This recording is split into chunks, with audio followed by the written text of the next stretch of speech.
Hola chicos, les grabo este video para reponer la clase de hoy que no pudimos tener por los problemas de suministro de agua en el edificio. Realmente la clase de hoy estaba pensada para esta pequeña clase magistral que voy a trasladarles a través de este video y un ejercicio en clase que voy a asignarles como trabajo en casa. Ese ejercicio en clase es evaluado, tiene un valor de 5%, por lo que les sugiero que sigan las instrucciones al final del video y por supuesto vean el video porque lo van a necesitar para seguir las instrucciones al final del video. Ahí se detallan todas las cosas que voy a necesitar para que ustedes me entreguen sus tareas asignadas a partir del día de hoy. Bien, esta parte del curso es básicamente la recta final. Estamos hablando de trabajar sobre un documento que nos permita proyectar hacia dónde queremos llevar nuestra colección. Ya hemos hablado de cómo seleccionar libros, de cómo negociar con las editoriales, hemos hablado de cómo conservarlos, almacenarlos, preservarlos. En próximas clases vamos a hablar de cómo cotizar una colección para seguro. Pero en este caso vamos a hablar de cómo determino yo cuál es la línea a seguir en mi colección, cómo voy a hacer que evolucione, cuál es el plan de vida que tiene mi colección. A esto se le denomina plan para el desarrollo de colecciones. ¿En qué se basa ese plan de desarrollo de colecciones? Bueno, primero que nada se hace un análisis exhaustivo de la colección. Este análisis exhaustivo de la colección mucho tiene que ver con los procesos de observación que se pueden realizar desde el área de circulación y desde el área de referencia también. Y estos procesos de observación nos van a permitir determinar fortalezas y debilidades que tenga la colección. Por ejemplo, si es una colección muy vieja o es una colección cuyo formato es de difícil lectura o es una colección que no se ocupa mucho almacenamiento. Todas esas fortalezas y debilidades las tenemos que tomar en cuenta para desarrollar la colección, porque por ejemplo, si descubrimos que estamos hablando de una colección que está envejeciendo, tenemos que buscar sí o sí en el plan de desarrollo de colección formas de conservar y preservar el material que está en la colección, por ponerles un ejemplo. Además también tenemos que tomar en cuenta cómo está funcionando nuestra comunidad de usuarios. Los usuarios son los que determinan el ritmo a seguir de una colección. Los usuarios nos dicen que ya no debería estar en la colección porque ya no lo están usando o que necesitan porque lo están solicitando. Nuevamente la observación desde la circulación y desde la referencia son sumamente importantes en este proceso. También hay que valorar el mercado tecnológico y ver qué está sucediendo alrededor. En ese sentido, evaluar exactamente qué vamos a hacer con los formatos que tenemos. Resulta que tenemos una colección de VHS. Bueno, en el plan de desarrollo de colecciones sí o sí deberíamos contemplar una migración de VHS a MP4, por ejemplo.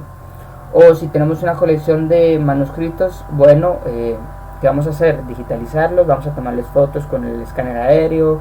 ¿Qué le vamos a hacer a esta colección? El plan de desarrollo de colecciones sí o sí contempla decisiones y esas decisiones tienen que estar basadas en el análisis que nosotros podamos hacerle a la colección. Tenemos que hablar sobre el estado actual del mercado editorial, hay que analizarlo también, saber qué se está produciendo, cuáles son los bestsellers en el caso de las bibliotecas públicas y escolares, cuál es el tipo de material que está solventando la información en una biblioteca universitaria, que de pronto son las revistas, una biblioteca especializada. En fin, el mercado editorial dicta también condiciones para definir un plan de desarrollo de colección. Y por supuesto, indispensable tener claros los objetivos de la unidad de información, hacia dónde quiero llevar mi unidad de información y cómo puedo lograr ese objetivo a través del plan de desarrollo de colecciones. Este plan de desarrollo de colecciones es un respaldo para cuando nosotros tengamos que hacer relevo generacional en nuestro personal. Es decir, se nos fue la persona que sabía todo sobre la colección, le tocó pensionarse o consiguió un mejor trabajo. ¿Cómo hacemos para que el sentido que le estaba dando a la colección se continúe? ¿Cómo hacemos para que el trabajo de preservación y conservación se mantenga, se sostenga? Para eso es importante trasladar las iniciativas que tengan como biblioteca hacia un documento que le indique al nuevo integrante del personal qué es lo que debe hacer para ejecutar el plan de desarrollo de colecciones. Que no llegue a adivinar qué sucede, que eso sucede mucho en Costa Rica cuando hay un cambio de personal, sobre todo en las bibliotecas unipersonales. ¿Qué sucede? De ahí se va la persona y el nuevo no sabe en qué estado está la colección, tiene que empezar a conocerla, mientras que un plan de desarrollo de colecciones va a incluir los resultados de un diagnóstico de la colección, el estado actual de la colección y qué se quiere hacer con esa colección, qué se va a cambiar, qué se va a poner, qué se va a quitar, en qué se va a aumentar el presupuesto, qué debería seleccionarse al mercado. Y bueno, también es un respaldo cuando nos cortan presupuesto. Si de un pronto a otro ya no hay presupuesto, el plan de desarrollo de colecciones nos puede decir cuáles son las cosas en las que debemos invertir el poco dinero asignado, o cómo podemos buscar la manera de resolver el impacto que puede tener un cese presupuestario dentro del desarrollo de la colección. ¿Por qué esto es importante? Porque cuando nosotros definimos reglas claras para el desarrollo de ese plan, podemos definir prioridades. Entonces, si la prioridad era pasar los VHS a MP4, obviamente esa va a seguir siendo la prioridad y podemos posponer algunas otras actividades propuestas en el plan para darle prioridad a lo que presupuestariamente se le puede dar prioridad. También cuando tenemos cambios presupuestarios para bien, sabemos entonces cuáles son las cosas que de pronto están ahí en rezago dentro del plan, que son objetivos que deben cumplirse, pero que no han podido realizarse debido a diferentes circunstancias presupuestarias, pero ahora que sí hay presupuesto, sí se va a hacer. ¿Qué es necesario a la hora de hablar de un plan de desarrollo de colecciones? Bueno, tenemos que constantemente actualizarlo. El plan de desarrollo de colecciones, a mi criterio personal, debería actualizarse cada 2 años. Sin embargo, con los cambios presupuestarios anuales, perfectamente podría hacer una revisión rápida. Cuando hablamos de una actualización periódica, es importante saber que eso involucra una revisión periódica de la colección y una observación constante de parte de circulación y referencia del movimiento que está teniendo la colección. Por ejemplo, en esta actualización periódica debe definirse qué pasa de ser colección general a colección pasiva, que del acervo ya debería pasarse por expurgo y después por descarte, o qué materiales están con problemas de empaste o de encuadernación, necesitan ser reemplazados por una nueva edición o necesitan ser preservados a través de una digitalización. Y por supuesto necesitamos el apoyo de las jefaturas para lograr hacer realidad nuestro plan de desarrollo de colecciones. No es posible actuar sin que la firma del jefe diga sí, tienen el permiso para hacerlo. Ahora, ¿qué características deben tener estos planes de desarrollo de colecciones? Bueno, deben estar constituidos por políticas. Las políticas nos dicen cuál es el campo de acción en el que yo puedo desarrollar mi colección. Y esas políticas lo que hacen es reglamentar la gestión. Dicen qué podemos y no podemos hacer. Porque el plan de desarrollo de colecciones también me puede definir políticas tales como qué condiciones debe tener un libro para pasar de colección general a pasiva. En qué momento el libro debe cambiar, actualizarse en edición o pasarlo a una colección diferente, o conservarlo o preservarlo. Por supuesto, estas políticas nos marcan la cancha para hacer lo que les he venido diciendo desde el principio del curso. Esto es un curso de administración, aunque esté en procesamiento de la información, porque al final lo que hacemos es tomar decisiones a nivel organizacional. Y esto hace que a nivel organizacional personalicemos la gestión de nuestra colección. Cada una de las instituciones van a definir cuál es la vida útil de su colección, cómo quieren que se desarrolle esa vida, y lo van a personalizar a través de las decisiones que tomen mediante el plan de desarrollo de colecciones. Ese plan regula el accionar del personal y de los usuarios también. No solamente me está diciendo qué hago y no hago con la colección, es qué puede hacer el usuario y qué puede hacer el personal con cada uno de los ítems. Por lo tanto, podríamos pensar que las políticas de gestión deberían incluir también las políticas de circulación y préstamo. Sí, en buena teoría sí, pero no necesariamente. Muchas veces las políticas de circulación y préstamo se separan del plan de desarrollo de colecciones, pero el plan de desarrollo de colecciones tiene que girar en torno, más bien al revés, las políticas de control bibliográfico, circulación y préstamo deben girar en torno al plan de desarrollo de colecciones. porque si nosotros queremos sostener la cierta cantidad de libros antes de mandarlos a reparación, entonces deberíamos saber qué títulos tenemos duplicados para dejar un ejemplar en circulación y el otro mandarlo a reparar. Ese tipo de decisiones que regulan el personal y los usuarios vienen del plan de relevo del plan de desarrollo de colecciones, que nos dice cuáles libros, qué condiciones tienen los libros y nos permite identificar cuáles libros queremos conservar o preservar. En conjunto constituyen un plan de acción para la unidad de información, sí o sí, estandarizan los procedimientos y por supuesto esto no debe hacerse más que en la simple acción, sino que debe trasladarse a un documento escrito que me defina cuál es el plan de acción, muchas veces con cronogramas, con presupuestos y además que sea la base teórica para una actualización del plan de desarrollo de colecciones, y que en el futuro la biblioteca pueda tomar decisiones basado en los planes antiguos que ha podido desarrollar. Según el Ministerio de Educación, los procedimientos escritos establecen una guía para el buen funcionamiento de todo tipo de biblioteca, a la vez que se constituyen un modo de protección para todo su personal. Cada bibliotecario tiene su filosofía y una política bajo la que opera, esté o no escrita. Es decir, que el manual de procedimientos es un escudo para la colección y es un escudo para el funcionario también. ¿Por qué protegen al funcionario? Porque nos indica qué se puede y no hacer, cuáles son los parámetros legales y cuáles son las normas en las que se puede actuar dentro de todo el control bibliográfico, qué le puedo prestar o no al usuario, cómo debo tratar o no tal información. También al usuario se le protege porque estamos hablando de que damos larga vida a los documentos que necesita el usuario, por lo tanto se le está garantizando acceso a información a lo largo del tiempo mediante estos planes de desarrollo. Ese plan de desarrollo de colecciones incluye el manual de procedimientos, y el procedimiento es todo esto que les acabo de explicar, que guía el buen funcionamiento de la biblioteca. Según nuevamente el Ministerio de Educación, el valor de registrar en el manual todos los procedimientos es que el personal que se mueva alrededor de la biblioteca y los nuevos que se incorporan, como les decía antes, sepan cuál es la política para cada caso y contribuyen a reforzarla.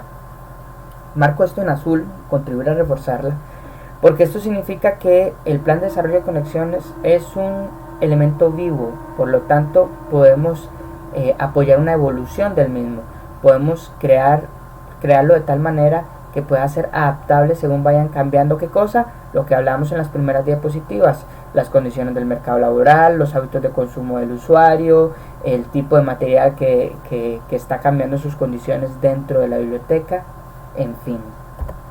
Ahora, si hablamos del manual de procedimiento, tenemos que hablar que debe ser construido, y ojo, por todo el personal de la biblioteca.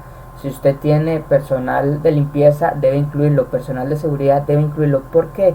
Porque todos inciden en el cuidado de la colección. Un ejemplo muy básico, pero muy importante. Si no le explicamos qué productos de limpieza debe evitar en la estantería a nuestro personal de limpieza, porque así lo dice el manual de procedimientos, puede cometer errores y dañar la colección con químicos. Ahora, es importante que todas las opiniones participen en la elaboración de este manual, porque todos tenemos una perspectiva diferente de la circulación del libro. El que lo prestó nos puede decir, mira, al usuario le costó encontrarlo, o porque era muy pequeño y no estaba bien demarcado en el lomo. El que lo recibió, mira, el usuario lo devolvió mucho después porque dice que la política de devolución es muy corta y no le dio tiempo de leerlo. El que limpia puede llegar y decir, bueno, es que arriba yo no alcanzo con los utensilios de limpieza y no puedo limpiar en esa parte. Por lo tanto, todas las perspectivas van a ser importantes, porque todas las perspectivas nos van a dar una integralidad de cómo deberíamos cuidar la colección. Y, como dice el punto 3, describir de forma exhaustiva la organización de ese desarrollo de colecciones. Nos va a describir las acciones, los usuarios y los servicios, en el punto de que el manual de procedimientos, más allá de la parte de gestión de la colección, también nos va a permitir decir cómo vamos a llevar a cabo la exposición de nuestra colección, cómo la vamos a compartir, cómo puede interactuar el usuario con ella. Se debe redactar de forma clara y concisa, sin rebuscamientos, sin esos párrafos que a veces ponemos en los trabajos de la U, que solamente son habladurías, sino que deberíamos ir al grano y deben ser claras y concisas las instrucciones. Son instrucciones al final. El manual son instrucciones que deben estar bien claras y bien redactadas. Debe conservarse todas las versiones modificadas de los manuales, porque esto nos puede tener nos puede dar la virtud de hacer una comparación de buenas prácticas que hemos tenido en otras ocasiones o de malas experiencias que no deberíamos volver a incluir. Por lo tanto, es importante siempre tener ese historial de todos los manuales de procedimiento que se hayan hecho en la biblioteca. ¿Qué ventajas nos da este manual de procedimiento? Primero, nos dice quién hace cada cosa. Nos va a decir que fulanito de tal es el que sella, y el fulanito de tal es el que revisa en la puerta, y el fulanito de tal es el que recibe el documento de vuelta. ¿Por qué entender la línea de producción de una biblioteca es importante? Porque nos permite analizar la eficiencia de la línea de producción y decimos, ¿de verdad tenemos 3 personas para hacer cosas tan mecánicas y sencillas? Podríamos agilizarlo, poner a una persona a hacerlo todo y las otras 2 destinarlas a labores más especializadas. También cuando hay una fractura en la línea de ensamblaje, por ponerlo bajo esta metáfora, también vamos a darnos cuenta en dónde sucedió, no para culpabilizar o buscar responsables, sino para identificar vacíos que tenga el procedimiento. Puede haber una mala praxis de parte del bibliotecólogo y por supuesto debe haber un seguimiento de lo mismo, de su error, pero muchas veces las malas praxis incluso están basadas en errores en el manual de procedimientos. Entonces, al definir detalladamente quién hace cada cosa y detalla de forma normalizada las tareas, nos va a decir con claridad qué estamos haciendo como biblioteca y qué se puede mejorar. Por supuesto, esto nos va a ayudar a tomar decisiones para hacer más simples los procesos y reduce la cantidad de información que necesitamos para tomar decisiones. Es decir, quiero tomar una decisión sobre qué documento sacar de circulación, debería hacer todo un estudio de usuarios, o si el manual de procedimientos me indica que hay ciertas políticas que me dicen que ya con eso debe salir de circulación, entonces me va a facilitar mucho el trabajo y por supuesto, como dice el punto 4, va a reducir la incertidumbre sobre la toma de decisiones. Garantiza la continuidad de actividades, porque si se va un miembro del personal y llega otro nuevo, simplemente se lee el manual y puede continuar haciendo las tareas. Además, nos ayuda a identificar si hay tareas duplicadas. Si 2 personas están haciendo lo mismo, hay problemas de eficiencia y debe corregirse. Define la estructura tecnológica, porque en medio del manual de procedimientos sabemos que si en el cubículo se necesita un sello o en el cubículo se necesita un lector de código de barras, es porque el procedimiento dice que hay que leer con un lector el código de barras. Entonces, por supuesto, un buen manual de procedimientos nos va a exponer las necesidades tecnológicas de la organización, va a mejorar la comunicación y por supuesto va a mejorar la calidad del servicio que le brindamos. Quisiera que en este momento pausaran el video y se preguntaran a ustedes mismos cuál es la diferencia entre una política y un procedimiento. Pueden abrir un archivito en el bloc de notas de su computadora y redactar su opinión de cuál es la diferencia entre una política y un procedimiento. Antes de darles las indicaciones de la lectura en clase, quisiera indicarles cuál es la diferencia entre una política y un procedimiento. La política me dice qué hacer y el procedimiento me dice cómo hacerlo. La política me dice ningún libro debe prestarse por más de 15 días.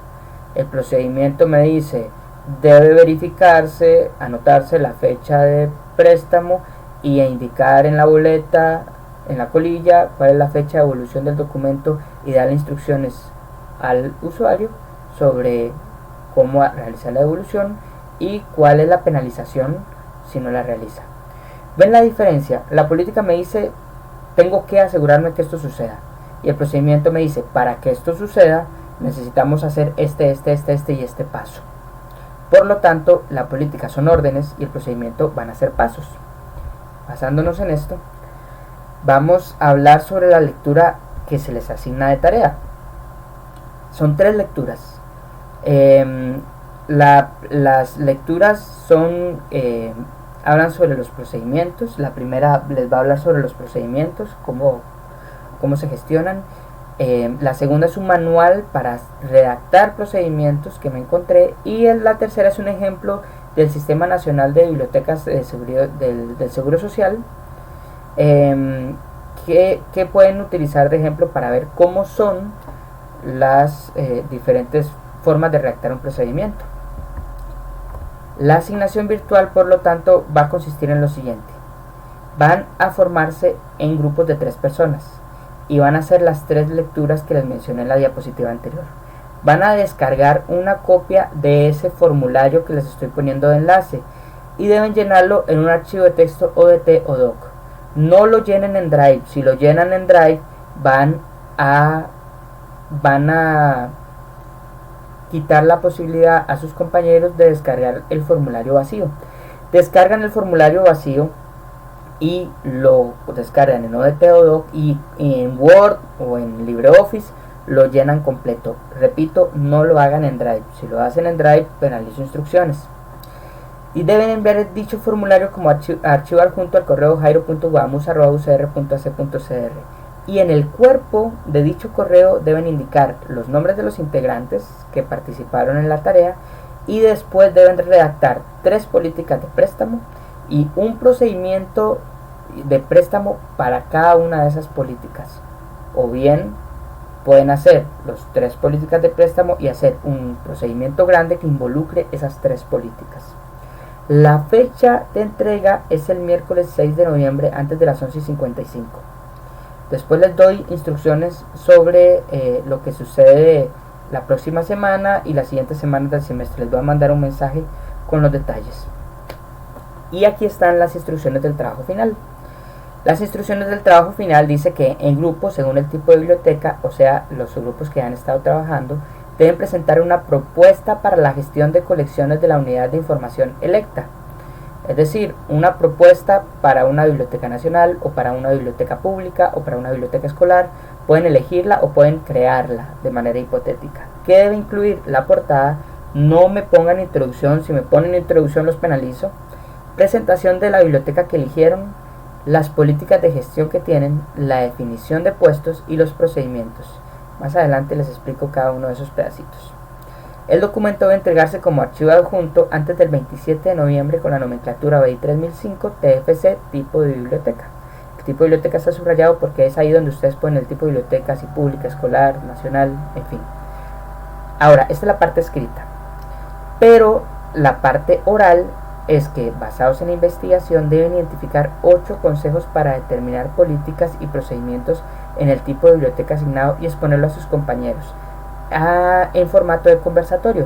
Es lo que les estaba diciendo desde el inicio del curso, que vamos a hacer una especie de conversatorio sobre cómo gestionar colecciones. Entonces ustedes eligen a un miembro de su grupo, les dan los 8 consejos y estos 8 consejos la persona las expone. Entonces, yo estoy en un centro de documentación. En el centro de documentación uno de los consejos es fijarse mucho en el mercado editorial. Y entonces ahí exponen sobre ese consejo. Cada una de las 5 personas elegidas va a tener una participación en el conversatorio y van a estar guiados por un moderador. Entonces son 6 personas las que exponen, un moderador y una persona elegida por cada uno de los tipos de biblioteca. Además, como grupo deben planificar el espacio y la agenda para socializar esos 8 consejos, y debe incluir el refrigerio, deben coordinarlo. Por lo tanto, el informe escrito, que es un 15%, van a hablarme de la portada, presentación de la biblioteca, que significa misión, visión, tipos de usuarios, temática y colecciones.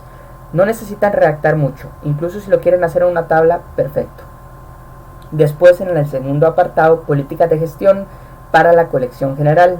Entonces me redactan, proponen políticas de gestión de selección y adquisiciones. No es ir a ver cuáles son las que ellos tienen, no, proponer unas ustedes mismos y redactarlas.